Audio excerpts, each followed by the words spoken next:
राम राम जी सारा ने। आज कुछ और करने का मन था पर कुछ को और करना पड़ जाता है। आज बनानी थी मैंने मिक्सी में चटनी, लेकिन डिमांड हुई भाई कुंडी सोटे तई बनाओ। मैंने लहसुन को कूट लिया है, अब इसमें नमक डाल देंगे।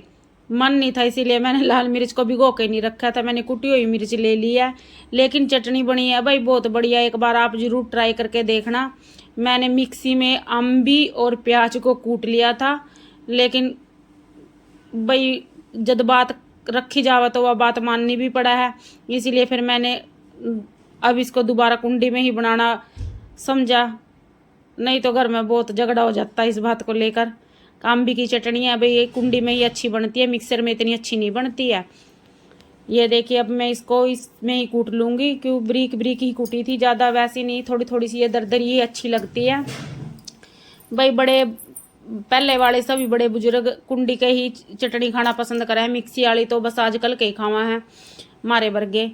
तो अब मैं आज बच्चे खट्टी चटनी खाना पसंद करते हैं, लेकिन मेरी सास और ससुर में गुड़ वाली चटनी खाना पसंद करे, इसीलिए मैं आधी वैसी निकाल दी। मैंने गुड़ को कूट के इसमें गुड़ डाल दिया। आप चीनी भी डाल सकते हैं, लेकिन गुड़ वाली का टेस्ट जो आता है नहीं, बस उसकी कोई बात नहीं होती। साथ में एक लस्सी का गिलास हो जाए, वाह भाई वाह, सब्जी भी माफ़ कर देगी। कहना एक पनीर पना करेगा इसके आगे।